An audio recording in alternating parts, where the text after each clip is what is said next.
Howdy, my name is Grace, and today I want to convince you that hostile architecture is not the end-all, be-all answer to homelessness, and New York City in particular should attempt to phase it out within the next few years or so.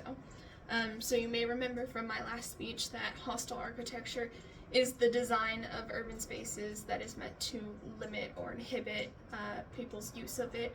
And examples of this can include spikes on the ground, or there's these new leaning benches to replace actual benches that you can sit on, which is very interesting.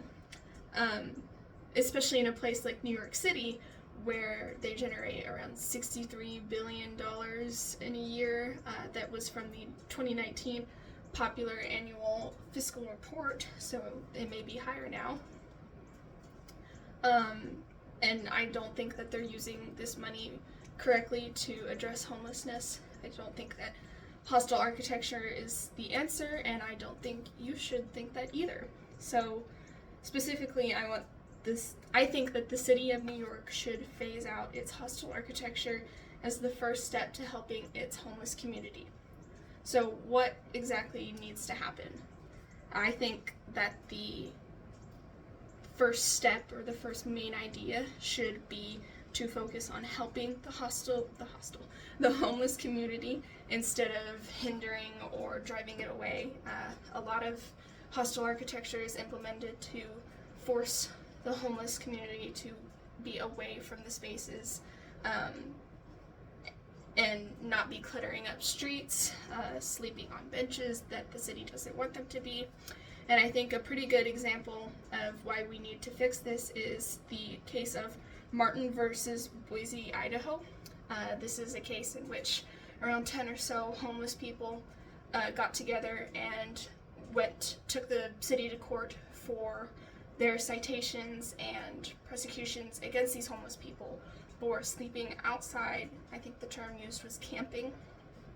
And one man even got prosecuted for breasting a few miles from a bus stop because he was an elderly person. And this is all found on Justia. It's a public court case website for law people.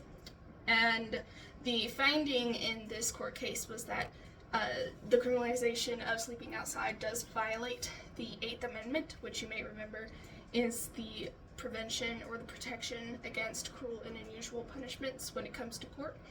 And an example of this related to hostile architecture in the homeless community in particular is given by Munirat Suleiman. She's a student, or was a student, at the Columbia University, and she wrote for the Columbia Law Review.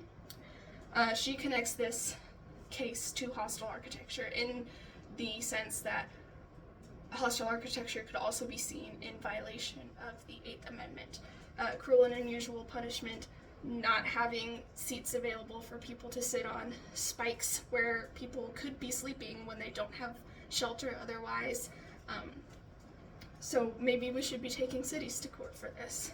But what does this mean for New York City, this main city in particular? Well, you may not know this, but the state itself has around 91,000 homeless people.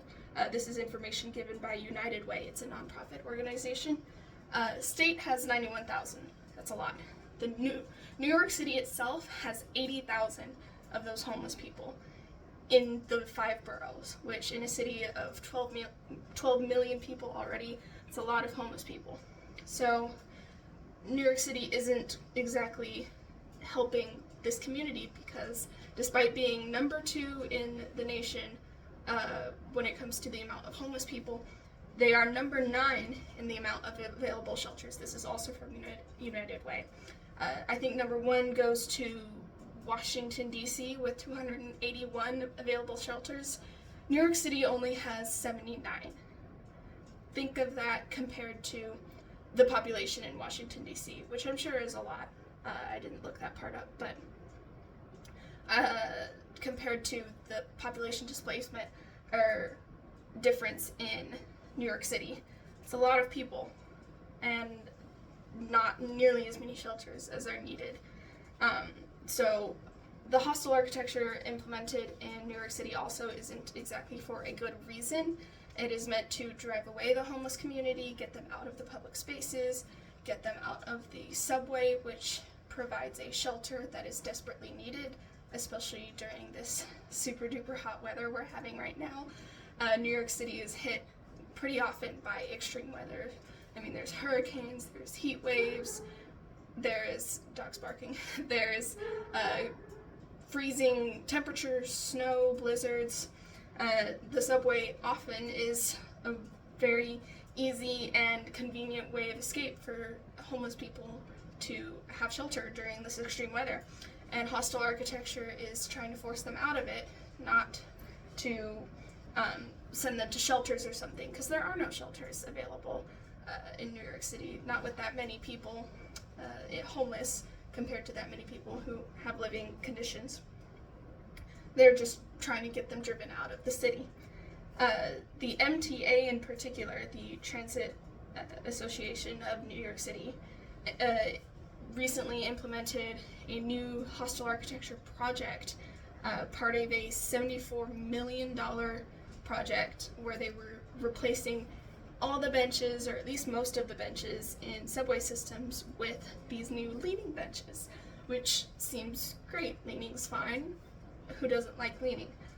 People with mobility issues probably don't like leaning when they need to sit down, either to rest or reset their, just take a breath. A lot of people like to sit down just as a break. You're waiting for the subway, you have time to sit down, so why not? Pregnant women, elderly, children, all these people likely need to sit down after walking around all day in New York City.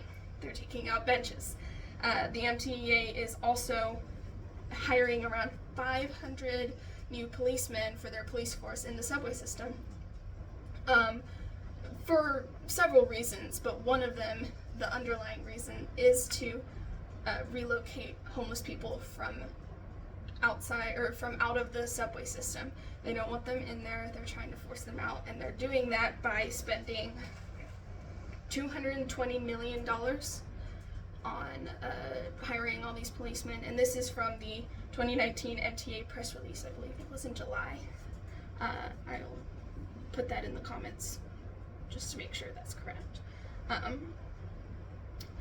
All of this to say, all of this funding, the $74 million, the $220 million by the MTA, that could have been redirected or donated to fund more shelters, fund the shelters that are already there, open up new beds, give them new resources, help soup kitchens, provide food for people in need, not remove seating for people that really actually need it, and force people that use that shelter as much as it shouldn't be needed.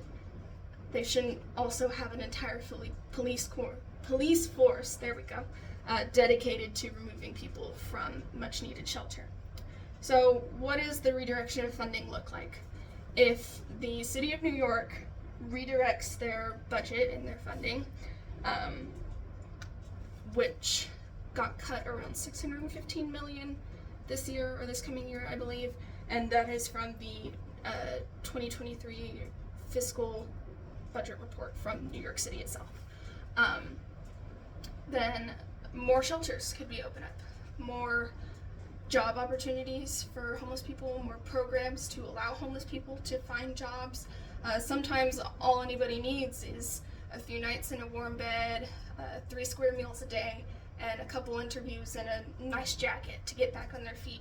And if they only have that opportunity, why shouldn't we give it to them?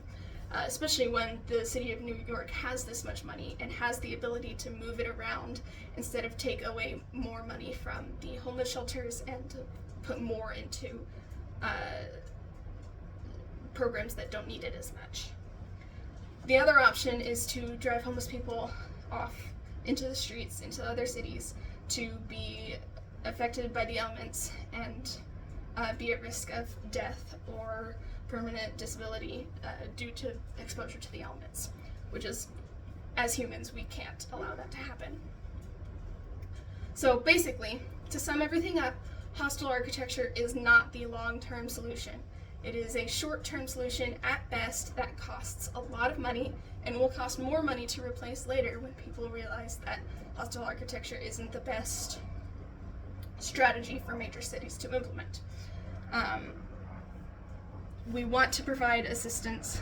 We don't want to ignore until the problem goes away, because unfortunately, eventually it will if you ignore it long enough, and that is inhumane, in my opinion. So.